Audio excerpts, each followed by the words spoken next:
Quand vous allez-vous en Afrique et que vous savez qu'il y a un ministre quelque part qui est franc-maçon, un ministre africain, oui. Est-ce que vous le traitez de manière politique? Non, mais par exemple, je sais qu'avant même que nous nous rencontrions, oui. On se connaît. Bah, oui, parce que justement, on a pratiqué le même rituel à des milliers de kilomètres différents et que on dit liberté, égalité, fraternité, que l'on dit qu'on parle du niveau, etc., etc. Du Caire, du compas. Du Caire, du compas.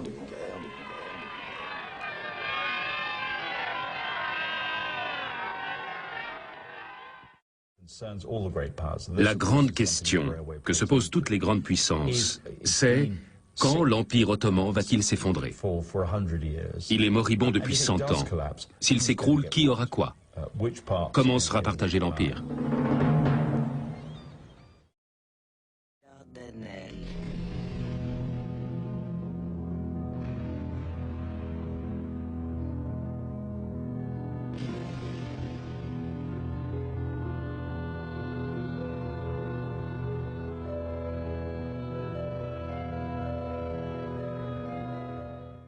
Une révolution secoue l'Empire ottoman.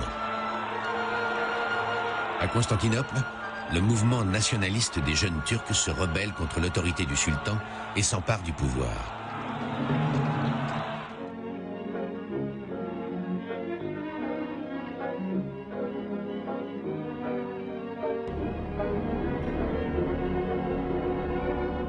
Voici Mustafa Kemal Pacha, président de la République turque.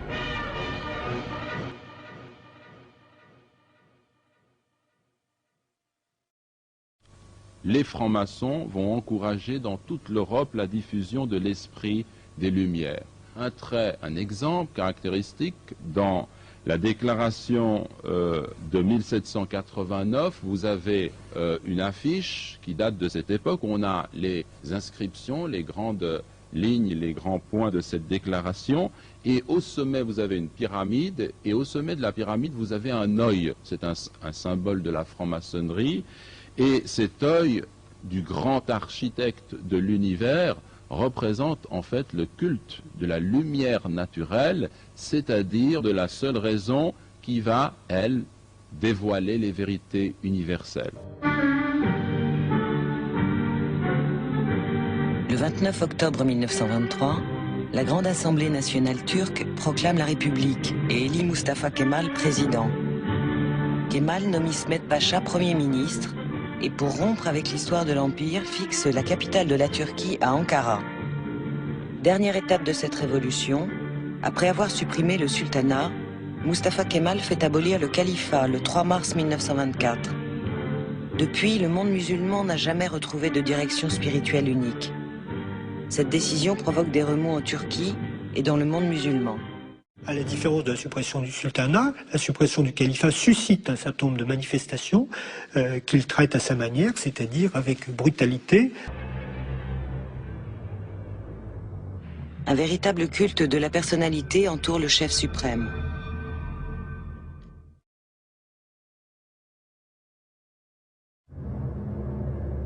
Un franc-maçon, quand il rentre en maçonnerie, il est d'un seul coup, du jour où il a reçu la lumière, l'héritier spirituel de tous ses prédécesseurs. Comme tous ses contemporains en Turquie et peut-être ailleurs, il était fortement influencé par le monde occidental. C'était l'idéal de l'époque. C'est comme ça que les gens bien vivaient.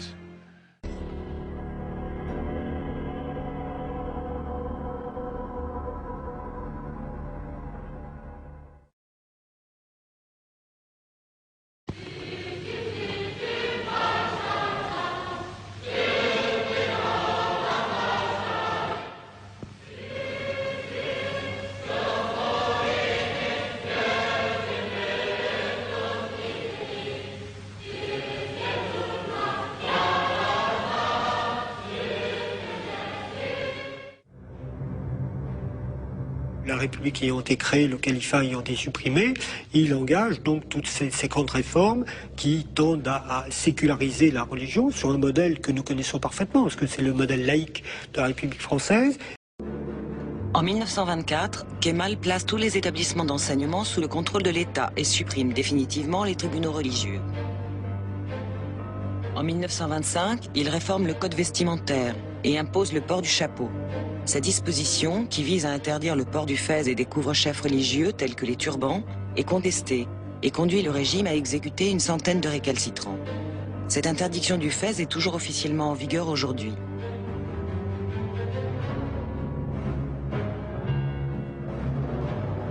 La même année, Kemal interdit les confréries qui encadraient la vie de nombreux Turcs et adopte en remplacement du calendrier musulman, le calendrier grégorien toujours appliqué aujourd'hui. En 1928, il fait retirer de la Constitution la mention « L'islam est la religion officielle de l'État ». Aucun gouvernement n'est jamais revenu sur cette décision. Aucun pays musulman n'a depuis lors osé aller aussi loin. La même année, il fait dire la prière du vendredi en turc. Toujours en 1928, Kemal fait remplacer l'alphabet arabe par l'alphabet latin. Une commission d'experts préconise l'application de cette réforme en plusieurs années. Kemal décide qu'elle se fera en quelques semaines ou ne se fera pas. L'usage des caractères arabes est interdit et les livres sont réécrits dans le sens qui convient au régime. Cette mesure est la plus radicale et la plus perturbante pour la société turque. Elle consacre la rupture avec le monde arabo-musulman, déjà consommé par la sortie de la Syrie, de la Palestine et de l'Irak, des frontières de la Nouvelle-Turquie, et par l'abolition du califat. En 1932, l'appel à la prière n'est plus lancé en arabe, mais en turc. En 1935, il franchit un pas supplémentaire dans l'adoption du modèle de société occidentale. Le dimanche devient le jour de repos hebdomadaire, ce qui est toujours le cas aujourd'hui. En 1937, le terme laïcité fait son entrée dans la Constitution. Cette introduction est imprescriptible et demeure toujours en vigueur aujourd'hui. La décadence des mœurs, c'est-à-dire le pouvoir qu'une élite dirigeante s'acquiert sur un peuple au moyen de sa corruption morale, est évident. Là aussi, maçonnerie. C'est évident, là aussi maçonnerie. Là aussi maçonnerie. Il n'y a pas de doute. Mais alors, comme si tout ça était au fond orchestré, parce que là, vous parlez de choses très importantes, enfin, l'avortement d'anti-pays, la décadence des mœurs, enfin, mais alors, dans ce cas-là, il faudrait un chef d'orchestre clandestin. Il faudrait quelqu'un qui met en musique tout cela. Oui, il y a les Neighbrids, la maçonnerie juive. La maçonnerie juive. Finalement, cette culture moderne et cette mondialisation dont l'un des instruments est la laïcité pourrait être assimilée à la civilisation du Dajjal. Et le Dajjal, en islam, c'est une notion qui est tout à fait intéressante. Vous savez que le prophète Mohammed, alayhi salam, nous a dit: Dieu n'a pas envoyé de prophète sans lui ordonner de mettre en garde sa communauté contre le faux Messie, el Masih et Dajjal. Ce qui est intéressant dans cette appellation, c'est qu'il l'appelle Masih. Il y a une version qui dit Masih et qui comprend l'idée de quelqu'un qui est déformé ou d'une déformation. Mais quoi qu'il en soit, on conserve l'idée du Messie, mais c'est un Messie qui est Dajjal. Et ce mot en arabe signifie en fait l'imposteur. L'imposture. Le prophète nous dit, alayhi salam, c'est ainsi que Noé et les prophètes après lui reçurent cet ordre. S'ils sortaient parmi vous, ces signes distinctifs cachés ne le seront pas pour vous. Votre Seigneur n'est pas borgne, alors que lui, il est borgne de l'œil droit. C'est une information qui est intéressante, et j'aimerais simplement dire que le Messie ad-Dajjal est réellement une personne.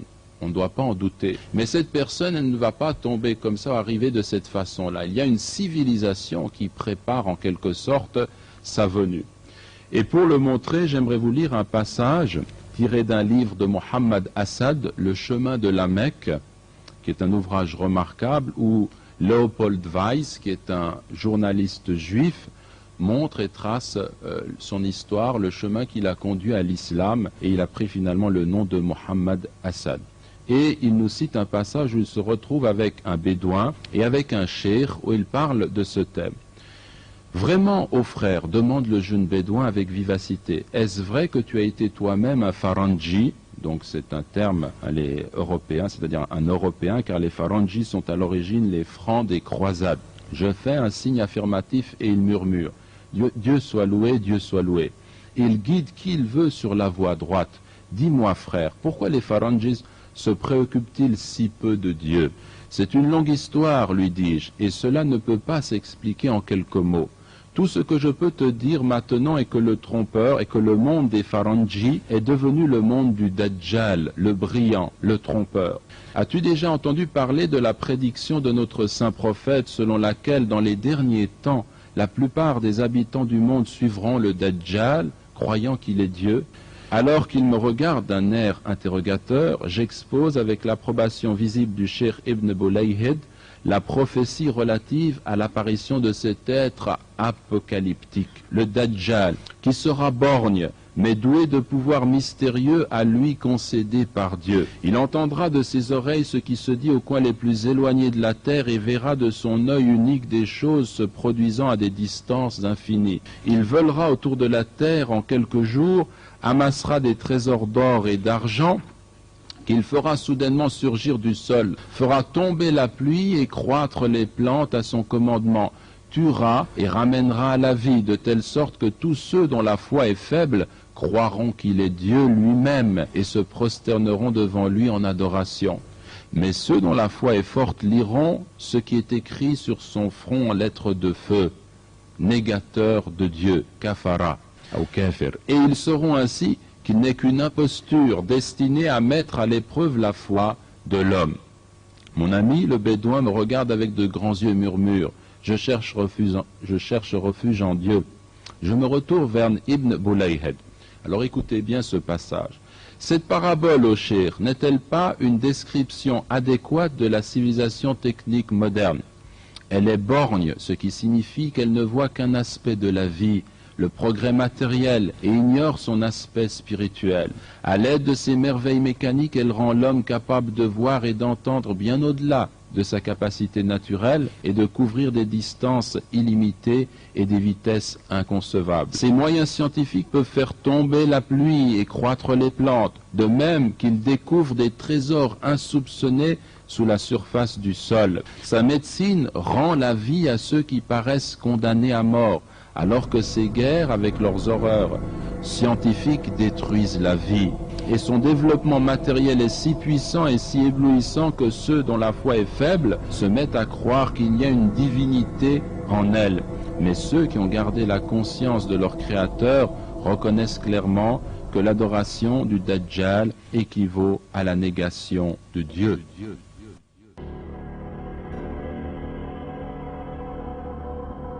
Il milite pour qu'ils abandonnent le port du voile en prononçant des discours très violents dans lesquels il appelle le voile un linceul. Quand il a voulu également que les Tunisiens puissent avoir l'autorisation de ne pas faire le ramadan. Il a dit non, non.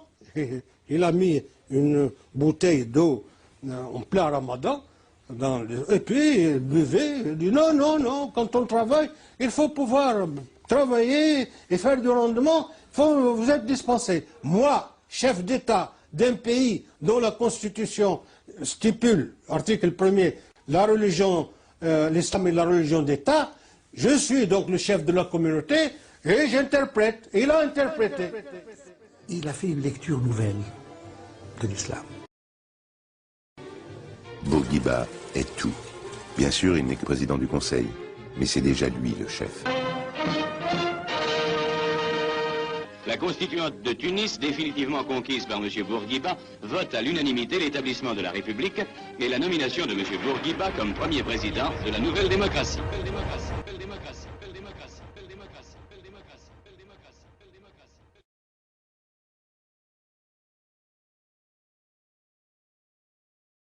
La maçonnerie d'État, avec cette volonté d'une république secrète, d'une chambre secrète de la République, où se magouillent les gouvernements, me répugne.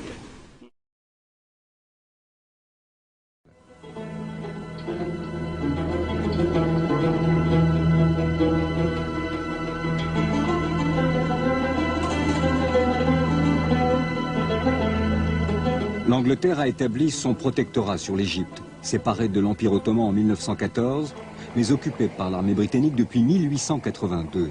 Une nouvelle constitution libérale est adoptée. Le roi Fouad, à la suite d'élections où le Wafd triomphe, charge Saad Zaghloul de constituer le premier gouvernement parlementaire.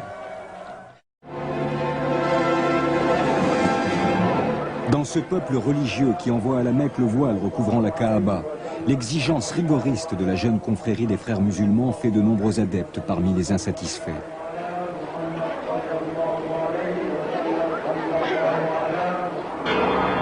La Grande-Bretagne a pris soin de conserver des bases qui lui assurent le contrôle du canal de Suez, situé à l'axe de ses communications impériales. Pendant ce temps, la République libanaise se dote d'une constitution. Mais il faut négocier avec les Syriens pour ramener le calme et faire droit à leurs aspirations nationales.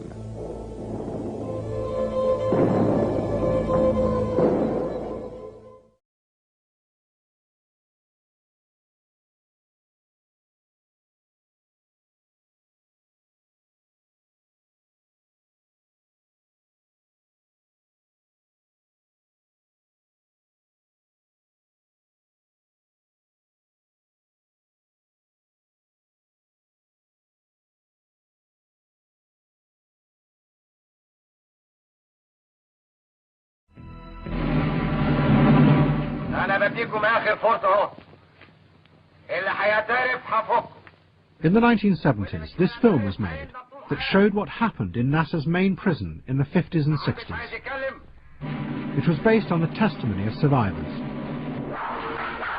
Torturers who had been trained by the CIA unleashed an orgy of violence against the Muslim Brotherhood members accused of plotting to overthrow Nasser. At one point, Qutb was covered with animal fat and locked in a cell with dogs trained to attack humans. Inside the cell, he had a heart attack.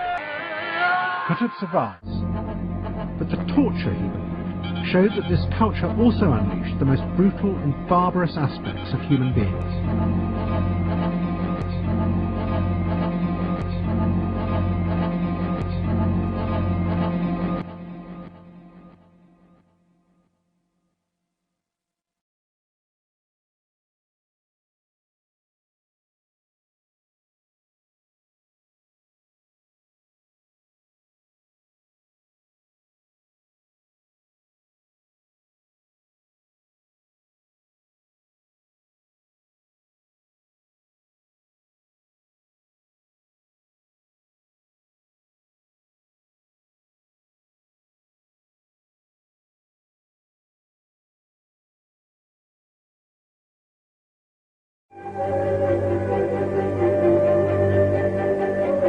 C'est avec une joie profonde que je salue en cet instant la renaissance de l'État arabe de Syrie au passé légendaire et que je lui offre les vœux de prospérité et de grandeur qu'inspire à la France l'amitié la plus sincère.